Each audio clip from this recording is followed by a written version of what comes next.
Sri Kuberan TV நேயர்களுக்கு அடியேன் உங்கள் சிவயோகி சிவசக்திமான் சுவாமிகள் வணக்கத்தை தெரிவித்துக் கொள்கிறேன்.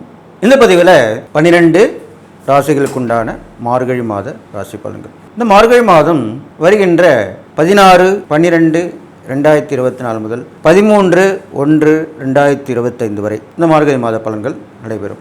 அந்த வகையில் பார்க்கும் பொழுது மார்கழி மாதத்திலே நிறைய விரதங்கள் கடைபிடிக்கப்படுகிறது. அது இல்லாமல் குளிர்காலமும் துவங்கப்படுகிறது.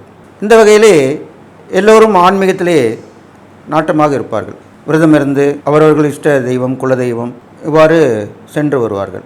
அதனால் இந்த மார்கழி மாதத்திலே சுபகாரியங்களை தள்ளி வைத்தார்கள் பெரியோர்கள், நம்ம வாழ்ந்துவிட்டு சென்ற முன்னோர்கள். காரணம் இல்லாமல் எந்த காரியமும் இல்லை. அவர்கள் அனுபவப்பட்டு உணர்ந்துதான் இவ்வாறு செய்துவிட்டு சென்றிருக்கிறார்கள். அந்த வகையிலே இப்போ இந்த மார்கழி மாதம் பொதுவான பலன்கள் என்ன என்றதை முதலில் பார்ப்போம். இந்த மார்கழி மாதத்துடைய பொது பலன்கள் பார்க்கும்பொழுது ரிஷபராசியிலே குரு வீற்றிருக்கிறார், கடகராசியிலே செவ்வாய் இருக்கிறார், கன்னியிலே கேது, விருச்சிகத்திலே சூரியன், அவர் தனுராசிக்கு வரவிக்கிறார். அப்பொழுதுதான் மார்கழி மாதம் துவங்குகிறது. அப்பொழுது தனுராசியிலே சூரியன், விருச்சிகத்திலே புதன் இருக்கிறார், மகரத்திலே சுக்கிரன், கும்பத்திலே சனி, மீனத்திலே ராகு. இவ்வாறு தான் இந்த நவகிரகங்கள் மார்கழி மாதத்திலே ஆரம்பிக்கும் பொழுது இருக்கப்படுகிறது. இதை வைத்து பார்க்கும் பொழுது மார்கழி மாதம் முழுவதுமே நல்ல பலன்களாக தான் இருக்க போகுது. அவ்வப்போது மழை வெள்ளம் தொடர்ந்தாலும் பெரிய ஆபத்தாக இருக்க வேண்டிய அவசியம் இருக்காது. ஓரளவுக்கு வந்து செல்லும். இயற்கையின் சீற்றங்கள் ஓரளவுக்கு தான் இருக்க போகிறது. இருந்தாலும் மக்களிடையே எச்சரிக்கை தேவை. நீர்நிலைகள் அருகில் உள்ளவர்கள் வேறு இடத்திற்கு சென்று விட வேண்டும். மலை அடிவாரத்திலே உள்ளவர்கள், பள்ளத்தாக்குகளில் உள்ளவர்கள், இவர்கள் எவ்வாறு அங்கு இந்த இயற்கை சீற்றத்தில் இருக்க முடியாதோ முன்னெச்சரிக்கையாக வேறு இடம் சென்று விட வேண்டும். ஆபத்துகள் சேதங்கள் ஏற்பட்டு விளைவுகள் விபரீதமாக இருக்கும். இது இல்லாமல் மக்களிடையே பாகுபாடு இல்லாமல் இருக்கும். இந்த காலகட்டத்திலே ஒருவருக்கொருவர் விமர்சனம் செய்து கொள்வார்கள். அங்கங்கே போராட்டங்கள் வலுப்பெறும். மக்கள் போராட்டம் அதிகமாக இருக்கும். இந்த மாதத்திலே மக்கள் போராட்டம் அதிகமாக இருக்கும். ஆட்சியாளர்களுக்கும் எதிர்க்கட்சியாளர்களுக்கும் அடிக்கடி போராட்டங்கள் சச்சரவுகள் தொடர்ந்தபடியே இருக்கும். ஒருவருக்கு ஒரு விமர்சனம் செய்து கொள்வார்கள். வீடாக இருந்தாலும் சரி, நாடாக இருந்தாலும் சரி, இது கண்டிப்பாக நடந்தேறும். அது இல்லாமல் திடீரென நிலச்சரிவுகள் ஏற்படும், பூகம்பமும் ஏற்படுவதற்கு வாய்ப்புகள் இருக்குது. இவற்றையெல்லாம் கருத்தில் கொண்டு மக்கள் அனைவரும் முன்னெச்சரிக்கையாக இருக்கும்படி கேட்டுக்கொள்ளப்படுகிறது.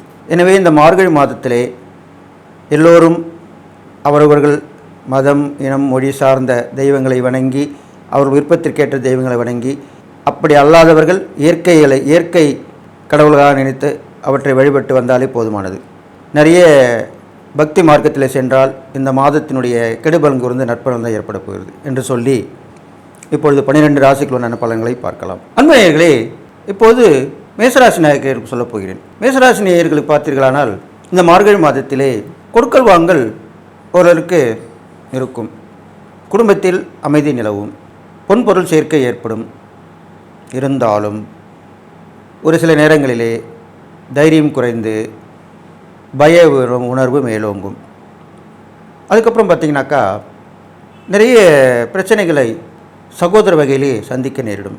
பூர்வீக சொத்துக்கள் இருந்த பிரச்சனைகள் தொடர்ந்தபடி இருக்கும். தந்தை வழி உறவு சற்றே கவலைக்குள்ளதாக இருக்கும். தந்தையின் உடல்நிலை ஆரோக்கியம் பாதிக்கப்படும். எனவே தந்தையை பார்த்து கொள்ள வேண்டும். அவர் வழி உறவுகளுடன் அந்யோன்யமாக இருக்க வேண்டும். இது இல்லாமல் திருமண முயற்சி சற்றே தாமதப்படும். பயணங்கள் கண்டிப்பாக தொடர்ந்தபடி இருக்கும். நிறைய பயணங்கள் சென்று வருவீர்கள். பயணங்கள் மூலமாக நல்ல பலன்கள் கிடைக்கும். சுற்று வட்டார பழக்க வழக்கங்கள் மூலமாக நன்மைகளே ஏற்படும். அடிக்கடி பயணங்கள் தொடர்ந்தபடி இருக்கும். வீடு வாகனங்கள் சம்பந்தப்பட்ட வகையிலே சற்று பின்னடைவு ஏற்படும். ஒரு வீடு வாங்குவதாக இருந்தாலும், வீடு கட்ட முயற்சி எடுத்திருந்தாலும், வாகனங்கள் வாங்குவதற்கு இருந்தாலும் சற்று தள்ளி போகும், தாமதமாகும் என்று சொல்கிறேன். ஆனால் உங்களுக்கு அடுத்த வரக்கூடிய நாட்களிலே அதை பெற்றுவிடலாம். அதன் பிறகு பார்த்தீங்கன்னால் உங்களுடைய முயற்சிகள் நீண்ட போராட்டத்திற்கு பிறகு முடிவடையும். அப்போது முயற்சி இல்லாமல் விடாமுயற்சி நீங்கள் செய்யணும். இந்த மாதிரிலாம் பண்ணிட்டு வரணும். உங்கள் ராசியாதிபதி செவ்வாய் நீசம் இருந்து சுக்கிரனால் பார்வை பெறுகிறார். அதனால் கொஞ்சம் இந்த விளைவுகள்லாம் ஏற்பட்டு கொண்டு தான் இருக்கும். பெண்கள் வழியே கருத்து வேறுபாடுகள் ஏற்படும். நீங்கள் ஒன்று சொல்லுவீங்க, அவங்க சொல்லுவாங்க. மனஸ்தாபங்கள் ஏற்படும். அது நட்பாக இருக்கலாம், உறவாக இருக்கலாம். அப்போ சற்று கவனம் தேவை. உணவு விஷயங்களிலே கண்டிப்பாக கவனம் தேவை. வெளியில் இருக்கும் உணவுகளை அடிக்கடி சாப்பிடாமல் இருப்பது நல்லது. உடல் ஆரோக்கியத்தை கவனித்துக் கொள்வது நல்லது. இதெல்லாமே இந்த மார்கழி மாதத்தில் வரக்கூடிய விஷயங்களாக சொல்லப்பட்டிருக்கிறது. நல்ல வகையிலும் நடக்கும், நல்ல விஷயங்களும் நடக்கும். முயற்சியால் ஜெயமாகும். போட்டி பந்தயங்களில் வெற்றி பெறுவீர்கள். பொன்பொருள் வரவு கிடைக்கும்.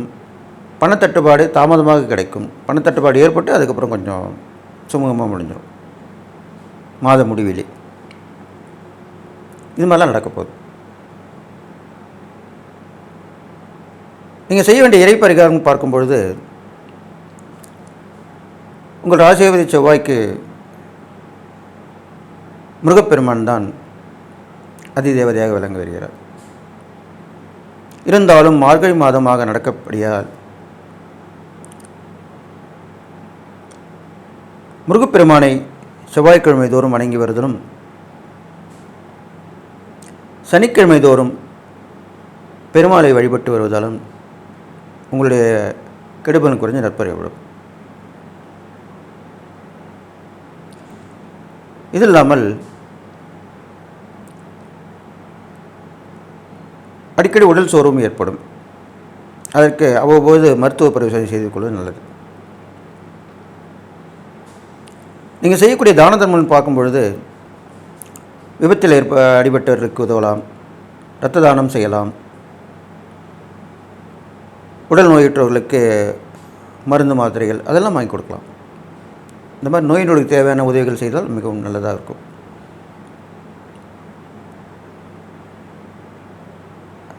நீங்கள் செய்ய வேண்டிய முக்கியமான விஷயம் என்னவென்றால், அடிக்கடி கோயிலுக்கு சென்று வருவது. எப்போ நம்மளுக்கு ஒரு நேரங்கள் சரியில்லாமல் இருக்கும்போது அடிக்கடி கோயில் போயிட்டு வரணும். அப்போ அந்த வழிபாடு செய்வது, வீட்டிலும் வழிபாடு அடிக்கடி செய்ய வேண்டும். சில பேருக்கு இடம் மாற்றலாகி போகும் வேலை விஷயத்திலே. அதை கண்டிப்பாக ஏற்றுக்கொள்ள வேண்டும். வெளியூர் வெளிநாட்டு பிரச்சனைகள் சற்று தாமதப்படும்.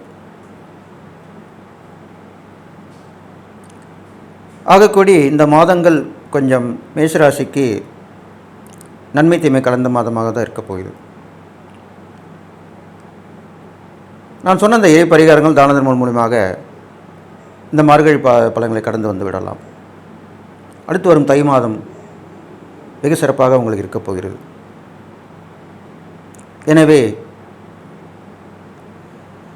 இவ்வாறு இந்த மாதத்தை நீங்கள் கடந்து வந்துவிட்டால் உங்களுக்கு நற்பலங்கள் ஏற்பட்டு நல்ல விஷயங்கள் தான் நடக்க போகிறேன்.